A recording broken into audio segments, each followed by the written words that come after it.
Not despite the challenge, but because of the challenge. Welcome to Jewish Meditation with Rabbi G, giving each day meaning.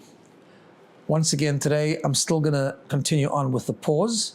We were doing the morning gratitude blessings and learning the lessons from them, but I wanted to just do one more thing before we continue that series.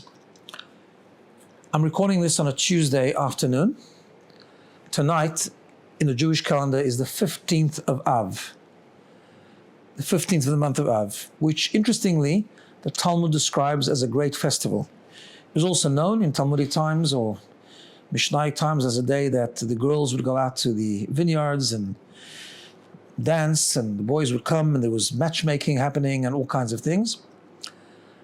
But it's considered a joyous day. In fact, the Talmud says that the two greatest days of the Jewish calendar is 15th of Av and Yom Kippur. Now, Yom Kippur, we understand, Yom Kippur is a day of atonement. It's a day where God blesses us with a great year. He gives us a clean slate. But why Tu B'Av? And the Talmud gives a number of reasons that were some good things that happened on the 15th of Av. But today I wanted to share with you the mystical reason, mystical idea, with an important lesson, something we can really think about.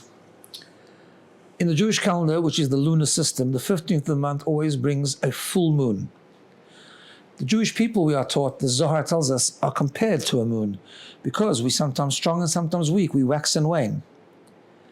And therefore, the full moon on the 15th of the month represents a fullness, a strength that we experience, which obviously begs the question, why the 15th of Av? There's a 15th of every month, which symbolizes the same thing. And here is the crux of the answer. The 15th of Av is a special full moon because it comes after a very big low. Meaning, we just a few days ago commemorated or marked Tisha B'Av, the 9th of Av, where we mourned the destruction of both temples and other Jewish tragedies that happened throughout the ages, which all happened on the 9th of Av. It's the saddest day in the Jewish calendar. We sat on the floor, we read sad passages, and it was a time of mourning. It was a climax of 3 weeks of mourning, culminating in Tisha B'Av, where we commemorate that destruction and that tragedy. We have a principle in Judaism, Yerida Tzorech Aliyah. When you go down, it's always for the purpose of coming up. Meaning that when you suffer a low or you go through a challenge,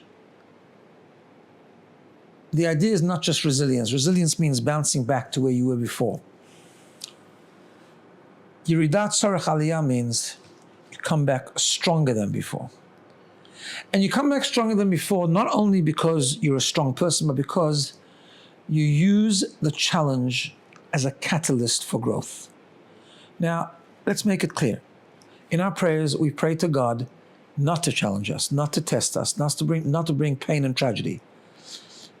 And we hope He listens, and we try to live a life free of all those things. But sometimes God tests us. He gives us challenges, small challenges, like missing an appointment, bigger ones but still small, like maybe not getting the job you interviewed for, or perhaps losing a job, a breakup of a relationship, and sometimes more tragic challenges, like really real tragedies, like someone dying or someone being very sick and so on.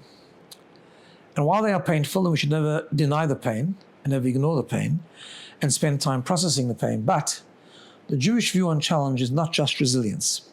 The Jewish view on challenge is any challenge, small or big, is how can I give that challenge meaning, or how can I grow from that challenge? What can I learn from it? What can I do to help other people who are going through that challenge? What perspective can I develop having gone through that? How's my life view perspective changing? In other words, there are two ways to look at a challenge. One is to become a victim of that challenge and just carry the pain for a long time or forever, and just always feel down because we're victims to the challenges that we have. Or I feel the pain, and the pain doesn't necessarily go away, but how, with time, how can I become stronger from that challenge? The 15th of Av is a full moon. It's a strength, but it's a strength the greater the challenge, the greater the strength. And because Tisha B'Av, a few days ago, is the lowest point of Jewish history, it's the lowest point in the Jewish calendar, it represents tragic circumstances and tragic experiences. It represents falling to the lowest of the low.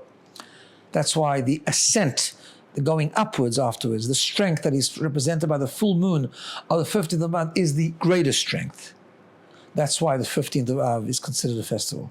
It's the festival of celebrating the ability to bounce back, not just to bounce back, but to grow and become stronger from things that are challenging, not necessarily as challenging as Tisha B'Av, but challenging on any level.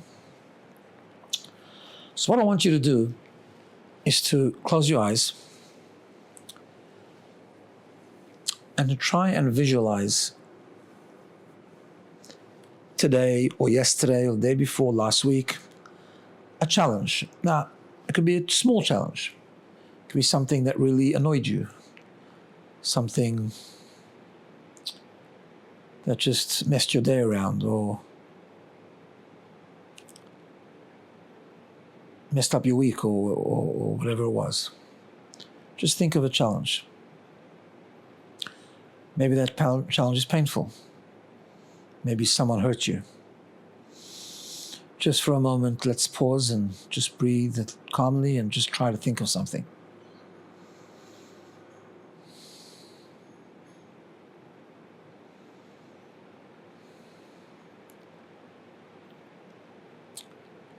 I'm hoping you have one in your mind. Now think,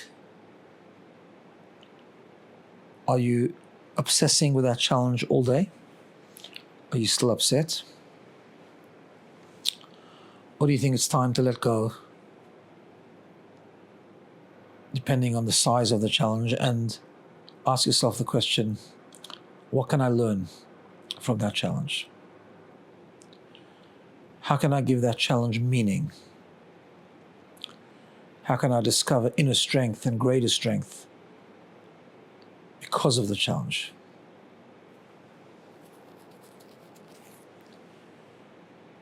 Can I turn something painful into a teacher?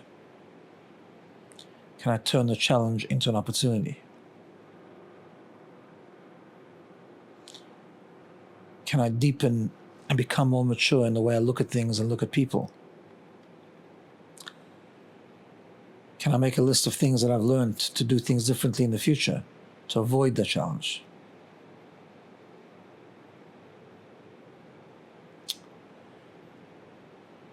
Has that challenge weakened my faith, or perhaps am I finding a way for the challenge to strengthen my faith, to become closer to God, to realize that He's with me in my challenge, although He might be the one that He is the one that gave it to me.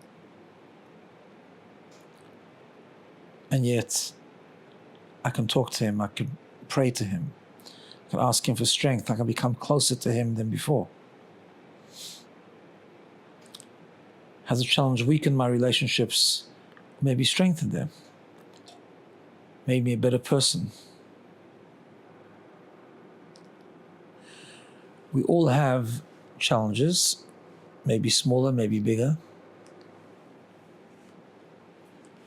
Let's try and gain strength and meaning from challenges, not despite the challenge, but because of the challenge. And maybe we pray for an existence where we're not challenged so much, but if we are, to use it correctly. I think that's something we can think about every time, even something small that makes us angry or a nuisance, just we stop, pause, close our eyes maybe and say, okay, how can I use this? I wish everyone a wonderful week. See you next week.